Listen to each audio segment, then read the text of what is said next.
Après la pluie, vient le beau temps. À l'Association nationale des instituteurs privés d'enseignement supérieur du Cameroun, cette assertion semble être vérifiée. Après le branle-bas tout autour de la formation en première année, conduisant au BTS, HND, licence et décès pour ce qui est des formations en médico-sanitaire, parmi les résolutions du 16 août, il était formellement interdit aux EPS de procéder au recrutement en première année. D'autres mesures transitoires devaient être prises par le ministère de la Santé publique. Nous sommes allés à la rencontre du secrétaire exécutif national de l'Association nationale des instituteurs privés d'enseignement supérieur du Cameroun, Gabriel Raoul Ngankou s'ouvre à vous et vous raconte un peu tous les péripéties autour de l'affaire du BTS Santé et vous présente un peu les résultats de ces plaidoyers de longue haleine avec l'État du Cameroun représenté par le Premier ministre chef du gouvernement.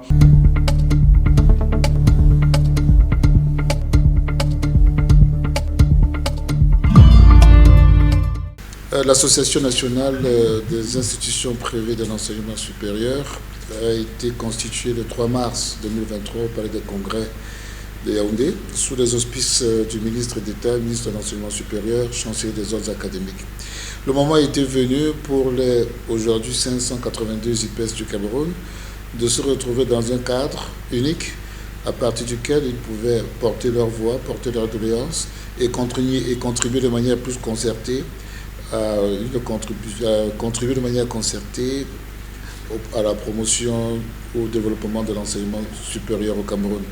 Donc il était important que les voix ne soient plus discordantes et que le gouvernement ait un interlocuteur connu, visible, disponible et crédible qui puisse être à côté pour porter la voix du secteur privé de l'enseignement, du service public de l'enseignement supérieur privé au Cameroun.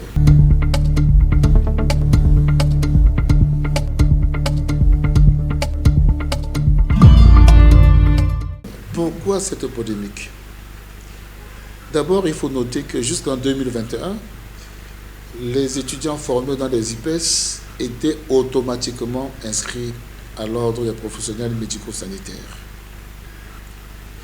Mais il s'est trouvé que depuis 1921, avec le foisonnement des IPES, c'est la première raison, la demande dans les établissements agréés par le ministère de la Santé devenait s'amoindrissait à la faveur des IPES et l'attrait qu'exercent les IPES sur les jeunes étudiants est justifié par 4 choses bien précises.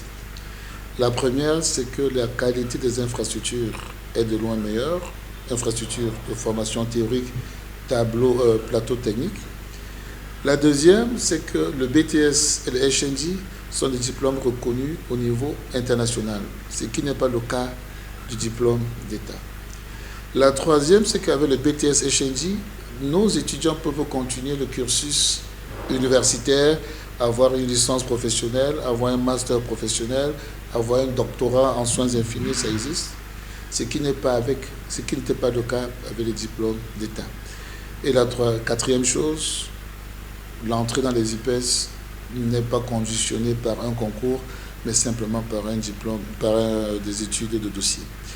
Donc, ces avantages comparatifs suscitaient donc un attrait sérieux des IPES, des étudiants qui voulaient se former en soins médicaux sanitaires. Vous voyez que ce sont des critères objectifs. Il n'y a rien à dire là-dessus. Alors, mais là où le problème se pose, c'est qu'en vidant les centres de santé agréés par le ministère de la Santé, ça a causé un problème, un préjudice à beaucoup de gens qui, dans l'ombre, sont propriétaires de ces centres de santé.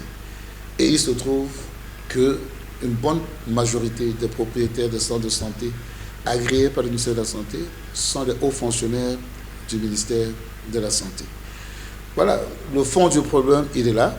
Il a donc fallu trouver une illégalité supposée des BTS pour pouvoir jeter la polémique dans l'opinion.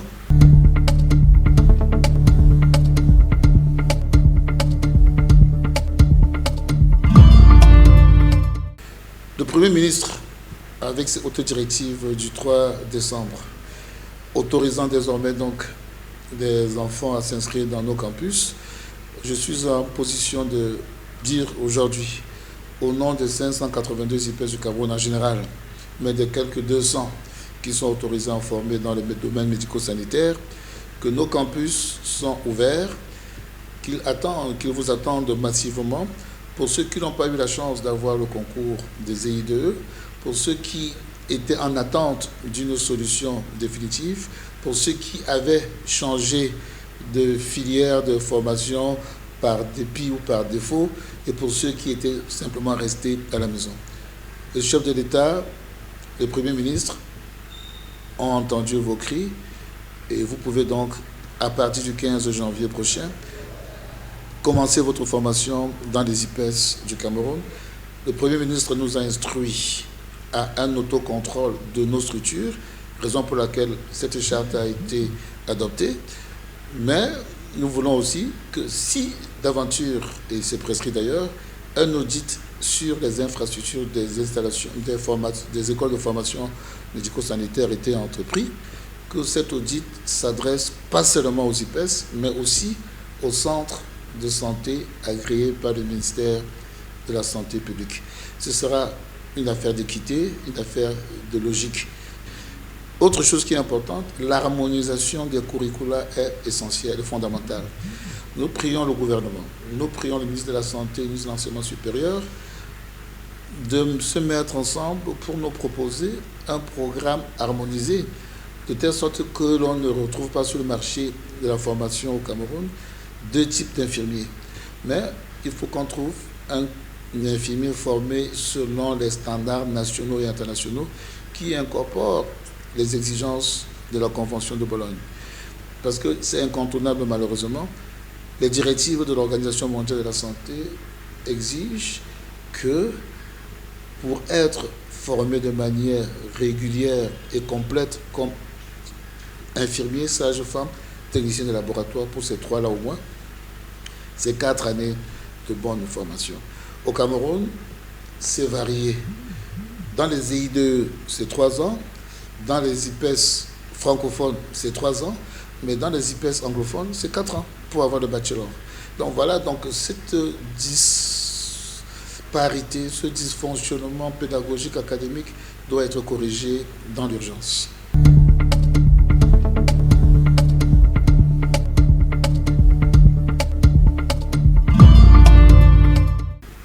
Le programme qui nous est imposé par le ministère de l'Enseignement supérieur propose 3 années de formation sur lesquelles pratiquement la moitié, 1 an et demi, se passe dans les stages pratiques. Or, il se trouve que ces dernières années, le ministère de la Santé avait obstrué, voire refusé l'accès des étudiants des IPES en stage pratique dans les hôpitaux publics. Quelque chose que nous avons décrié. Donc, je pense qu'on ne peut pas nous interdire les entrées des stages dans les hôpitaux publics et être surpris que le côté pratique n'est pas suffisamment relevé. Mais nous pensons qu'aujourd'hui, avec les dispositions qui ont été prises, cette question est largement réglée, puisque le ministère de la Santé devra assurer la tutelle technique de la formation médico-sanitaire dans les institutions privées d'enseignement supérieur. C'est une grosse avancée, mais il faut que l'on aille plus loin avec une harmonisation des programmes, avec une actualisation de la législation et en mettant en place même une commission nationale de la formation des personnels médico-sanitaires, comme ça existe déjà, la commission nationale de formation des médecins. Il faudrait que nous pensions.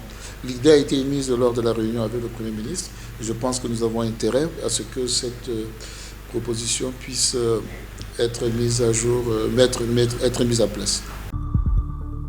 La bonne nouvelle avec laquelle il faut commencer l'année 2025, c'est que les IPES au Cameroun ont le droit, ils ont l'autorisation de recruter les étudiants en première année dans les formations médico-sanitaires. Ceux de 2e et de 3e année doivent retourner au cursus de formation qui avait été validé avant la concertation du 16 août 2024. Gabriel Raoul Ndiankou Kuissi, le secrétaire exécutif national de l'Association nationale des instituteurs privés d'enseignement supérieur du Cameroun, nous a fait étalage du plaidoyer mené auprès du Premier ministre, chef du gouvernement. Il est également revenu sur la charte d'éthique et de déontologie qui d'ailleurs a été signée par l'ensemble des IPES du Cameroun. Question de gommer un peu les manquements qui sont faits à l'endroit de ces partenaires au développement du Cameroun qui contribuent à la formation médico-sanitaire.